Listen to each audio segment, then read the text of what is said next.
वो जो सत्याग्रह या वो जो एजिटेशन था राहुल जी ने उस दिन किया, वो एकदम डर गए और डर के बोले कि ये ठीक, इसको आगे बढ़ाना ठीक नहीं है।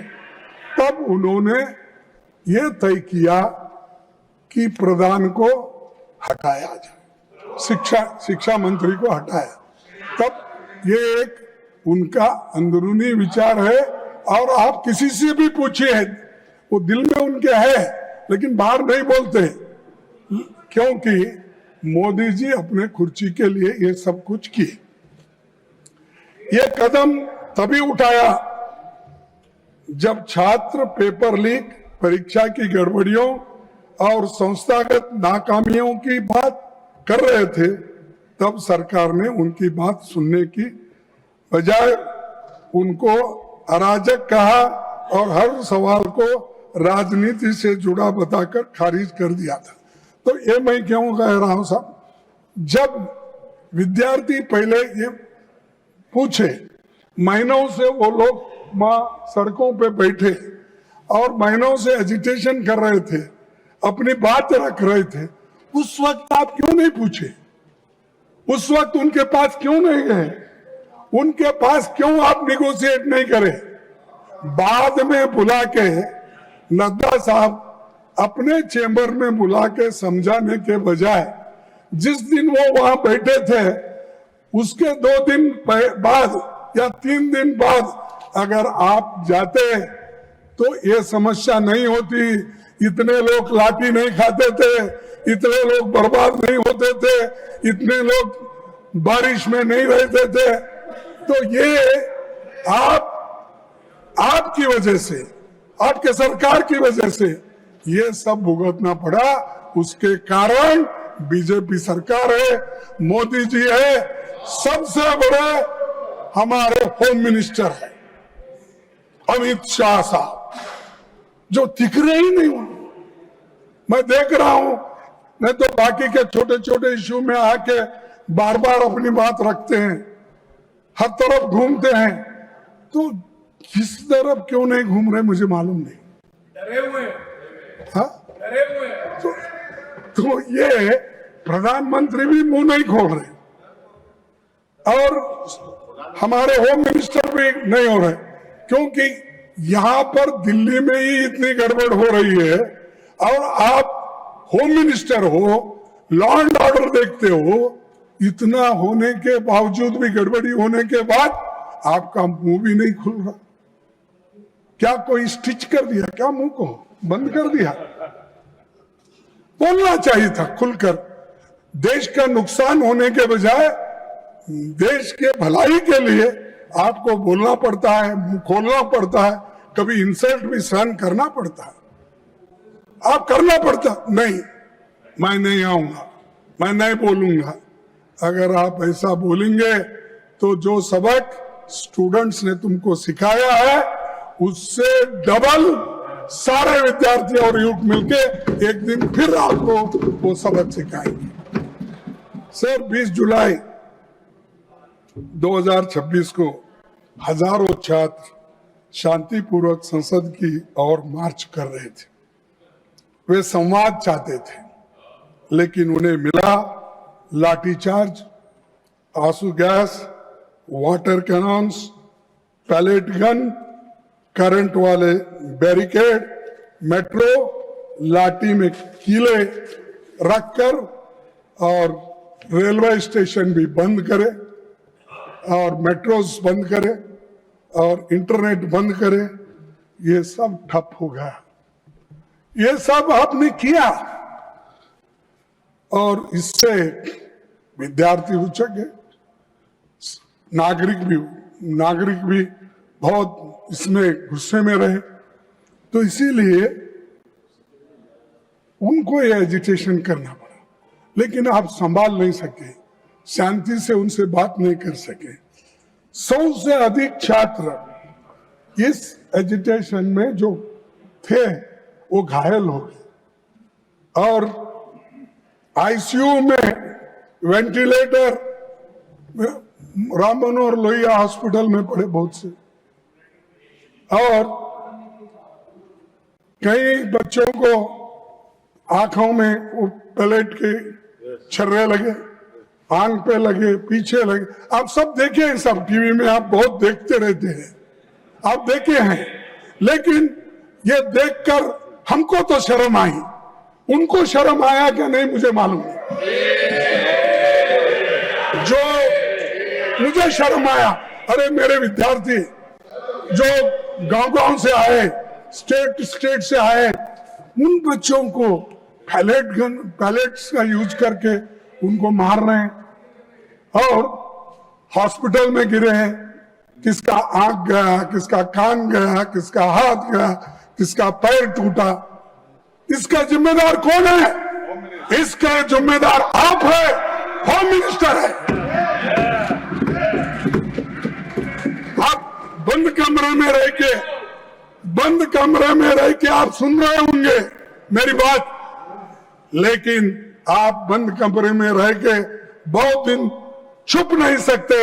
एक दिन हम बाहर खींच के लाएंगे और जनता के सामने हम दिखाएंगे इनके दिल में क्या है।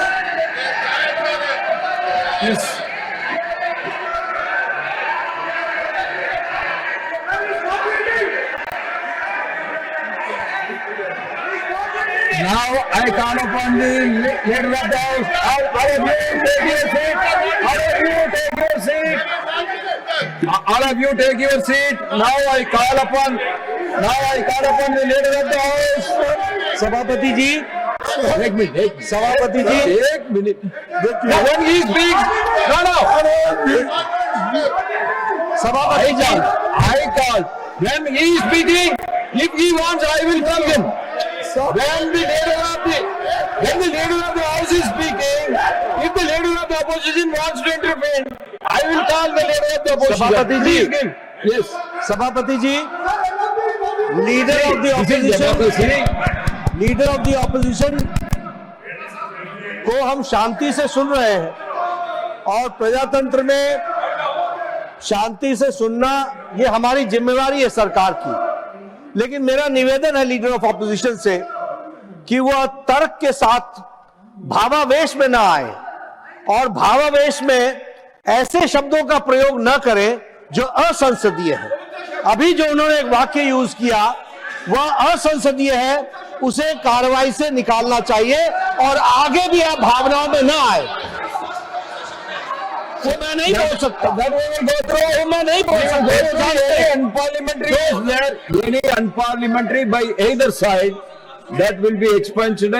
No, don't insist on it. Please try to be within the framework so that the smooth, wonderful debate should take place. Sir, मैं कभी अनपार्लियामेंट्री वर्ड इस्तेमाल नहीं किया। मैंने यही कहा, हम बोले तो जनशक्ति, जनन, लोग, विद्यार्थी, महिला, ये लोग। मैं नहीं ऐसा जाके मैं खींच लेके आता हूँ नड्डा साहब को, होम मिनिस्टर को, ये नहीं बोला। मेरा कहना ये है कि ये जनशक्ति आपको खींच के लाएगी। कम से कम आके सदन में बैठो, बोलो, सुनो, रिप्लाई दो। अब हमेशा हर चीज का हमारे पास हमदर्द बोल के कोई औषध था, तेज नहीं, जिंदा तिलिस्मात। हर बीमारी को जिंदा तिलिस्मात, फीवर आने दो जिंदा तिलिस्मात, और कोई को बुखार आ गया वो जिंदा तिलिस्मात, अच्छा खांसी आ गई जिंदा तिलिस्मात, उसका नाम ही जिंदा तिलिस्मात। हर कौन सी बीमारी आने दो, लोग हैदराबाद में वो जिंदा तिलिस्मात ही देते थे साहब। तो वैसा इनके पास कोई नहीं। हमेशा जो अपने पोर्टफोलियो के विषय रहते हैं, ठीक है, एक आधा बार हमारे स्टेट मिनिस्टर्स उनके तरफ से बोलेंगे, कोई बहुत ही अर्जेंट काम है, ठीक है वो बोलेंगे, लेकिन हमेशा सारी बात नड्डा साहब को लगा देते हैं। वो नड्डा साहब हर चीज का वो निभाते हैं। और उसके बाद अब जितेंद्र सिंह आए, हर चीज को उनको आगे करते हैं। और ये सब क्या है? ये है सब जिंदा तिलिस्मात का काम कर रहे हैं। छोड़ो सर, 20 जुलाई की घटना के तुरंत बाद सरकार को देश के सामने पूरी सच्चाई रखनी चाहिए थी, लेकिन हैरानी है कि इतनी बड़ी घटना के बाद भी आज तक मैंने कहा पीएम या एचएम अपनी बात नहीं रखे, इसके बारे में रिग्रेट भी नहीं करे। रात के 12 बजे, रात के 10 बजे इंस्टाग्राम उसमें ऐसा लेके बात कर रहे हैं, और क्योंकि उनको नींद नहीं आ रही थी, बहुत परेशान थे। अरे आपको तो मन की बात बोलने की आदत है, आपको तो हर बात में इंटरफियर करने की आदत है, आपको तो पिछले सरकार को 100 बार गालियां देने की आदत है। कम से कम बच्चों को एड्रेस करने के लिए आपको समय नहीं मिला, रात के 12 बजे मिला। और दूसरे बात, धन्यवाद वो भी रात के 12 बजे। Thank you friends. ये नए शब्द उन्होंने प्रयोग किए, मैं तो हमेशा हिंदी में बोलते थे।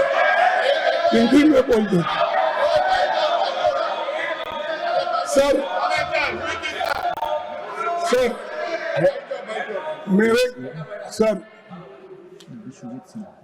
अरे कोई पार्लियामेंट्री नहीं है मेरा, क्यों दिखा रहे तुम? कुछ नहीं उसमें। सर मैं आपसे पूछना चाहता हूं, आपके माध्यम से उनको पूछना चाहता हूं, लाठी चार्ज कराने के लिए, आंसू गैस करने के लिए, छोड़ने के लिए पैलेट गन के इस्तेमाल का आदेश किसने दिया? कौन लाठी चार्ज का आदेश दिया, आंसू गैस का दिया, और पैलेट गन का इस्तेमाल करने के लिए आदेश कौन दिया? नहीं, आप स्टेटमेंट दे सकते थे, लेकिन आप नहीं, क्योंकि आप होम मिनिस्टर को हिफाजत करना चाहते हैं, लेकिन बहुत दिन हिफाजत नहीं कर सकते।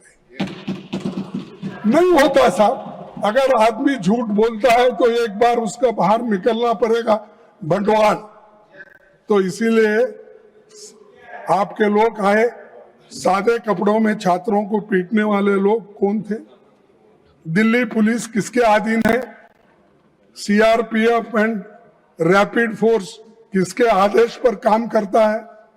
इस पूरे घटनाक्रम का सर्वोच्च सूत्रधार कौन थे? कौन थे? अच्छा, मुझे मालूम नहीं। देश इन सवालों का जवाब चाहता है। अगर गृह मंत्री इनके जवाब नहीं दे सकते तो उन्हें इस्तीफा देना चाहिए। इन सवालों का जवाब अगर उनके पास नहीं है, अगर वो सफाई नहीं दे सकते यहाँ आकर, वो सदन में आके ही रहना, मैं बाहर पूछ रहा हूँ थोड़ी, तो आना और वो देना चाहिए। और खासकर इस कारणों के लिए, इस वजह से वो जिम्मेदार है, उनको इस्तीफा देना चाहिए और प्रधानमंत्री उनको पूछना चाहिए। लेकिन प्रधानमंत्री की हिम्मत होती है या नहीं मुझे मालूम नहीं, लेकिन ये उसके जिम्मेदार है। जो चीजें मैं आपके सामने रखा, अगर वे इस्तीफा नहीं देते तो प्रधानमंत्री को उन्हें पद से हटाया जाना चाहिए और दूसरे बर्खास्त करना चाहिए।